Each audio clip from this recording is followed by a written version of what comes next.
Olá, queridos irmãos e irmãs, que grande alegria poder neste dia partilhar um pouco com vocês sobre a minha reflexão para a liturgia deste dia. Hoje, dia 9 de novembro, nós celebramos a festa da dedicação da Basílica de Latrão. O que é a Basílica de Latrão e por que esse nome? Duas coisas, né? Primeiro, Latrão é o nome do bairro, do local onde essa igreja está edificada, onde ela foi construída lá em Roma, por isso se chama Basílica de Latrão, tá? E depois, essa basílica, ela tem uma importância muito grande para nós porque ela é a Catedral de Roma. Ela é considerada a mãe de todas as outras igrejas. Por quê? Porque é exatamente o bispo de Roma, ou seja, o Papa, que preside toda a igreja. Então, ela, além de ser uma das primeiras igrejas católicas que nós temos, edificada lá pelo século IV, né, bem no início da igreja, ela também tem essa importância porque ela é a catedral do Papa, é de onde o Papa preside toda a igreja. E o texto do Evangelho de hoje, retirado de São João, no capítulo 2, versículo de 13 a 22, fala daquele episódio onde Jesus ele entra no templo de Jerusalém e ali ele vê as pessoas, os cambistas, vê as pessoas vendendo as coisas ali, né? E Jesus se aborrece com tudo aquilo ali, ele faz um chicote, expulsa as pessoas dali, né? As pessoas que estavam vendendo as coisas, expulsa do templo dizendo que não faças da casa de meu pai uma casa de comércio. As pessoas que estão ali pedem a Jesus um sinal para dizer por que ele está fazendo aquilo ali. E ele diz que ele vai destruir aquele templo e em 3 dias ele vai reconstruir o templo. A palavra de Deus nos diz muito claramente que Jesus estava falando do templo do seu corpo. Quando Jesus ressuscitou, os discípulos lembraram-se do que ele tinha dito e acreditaram na Escritura e na palavra dele. Aqui tem uma questão muito interessante, eu acho, e eu vou partir daqui a minha reflexão, que é o seguinte. São Paulo vem nos dizer também que nós somos templos do Espírito Santo. Muito mais importante do que o templo físico, que também tem a sua importância, a sua sacralidade, a sua simbologia nas nossas vidas, nós devemos recordar também que nós somos um templo também de Deus. Ou seja, que a nossa vida, o nosso corpo é templo de Deus. E às vezes a gente não para pensar nessa realidade, né? Às vezes a gente deixa muito a desejar esse templo do qual Deus ele está dentro de nós. O Espírito Santo está em nós. E a gente não cuida bem desse templo que é o nosso corpo. Não cuida de várias formas, né?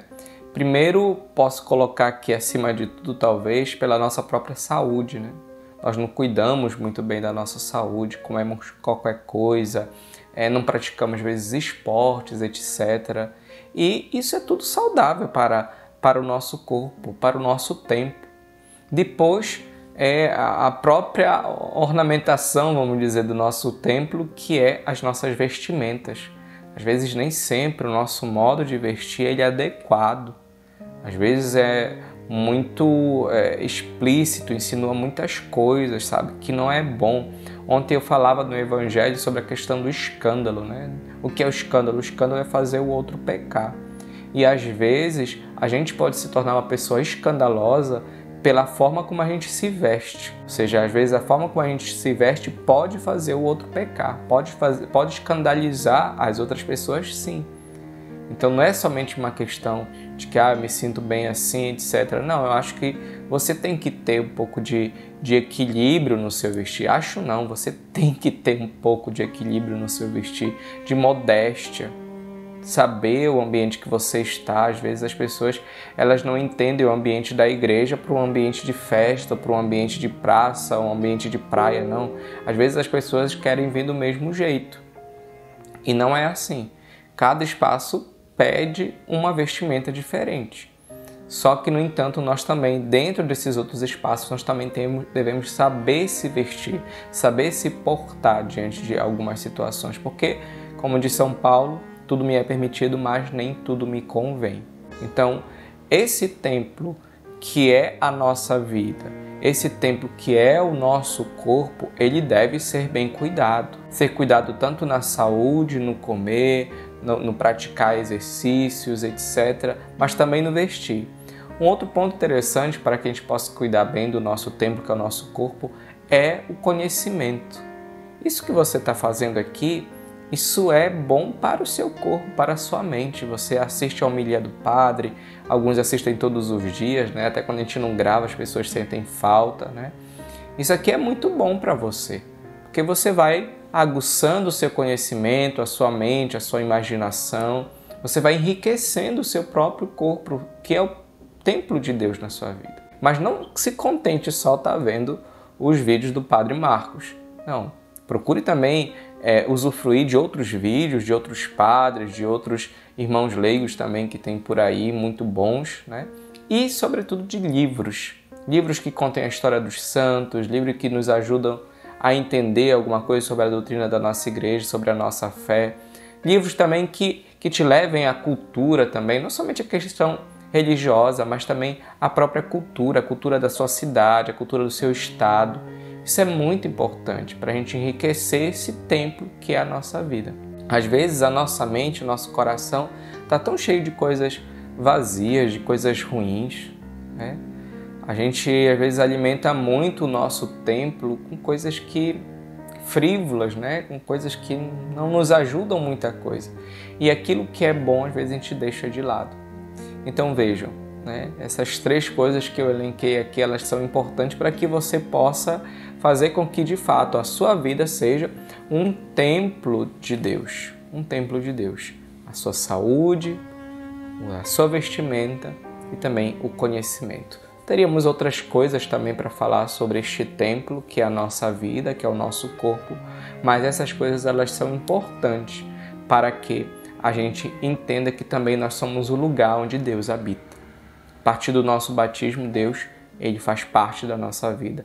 Ele está dentro de nós. E quanto mais nós vamos nos aproximando dele, aquilo que eu sempre falo, quanto mais nós vamos nos aproximando de Deus, mais Deus ele vai, vamos dizer assim, entrando em nós. Deus ele vai fazendo parte da nossa vida. E a gente vai permitindo com que Deus, ele de fato, venha habitar em nosso coração. Como é que Deus vai habitar na sua vida se a sua vida está cheia de muitas coisas? Você ficaria em uma casa desarrumada, numa casa fédida? Você ficaria numa casa assim? Você ficaria numa casa toda torta, né? Você ficaria numa casa escura, numa casa suja? Não, né? Mas Deus ele fica, que é a nossa vida, né? Deus ele está ali meio se ajeitando, sabe, assim na nossa vida, e tá meio assim, sabe aquela pessoa que tá assim procurando um lugar para descansar numa casa totalmente desarrumada? Pois bem, Deus, mesmo assim, na sua casa que talvez esteja bagunçada, Deus está ali se ajeitando, né? Mas se você puder arrumar essa casa, melhor ainda, né? E nós temos possibilidade de fazer isso. Tendo uma boa confissão, comungando frequentemente, procurando ler a palavra de Deus, refletindo, estudando, procurando ter uma vida coerente, uma vida com Deus. Tudo isso vai ajudando a gente a arrumar o nosso templo, vai ajudando a gente a arrumar a nossa casa, que é o lugar onde nós queremos dar para que Deus ele venha morar, ele venha habitar. Faça isso e você terá uma experiência nova. Tenha um ótimo dia. Shalom!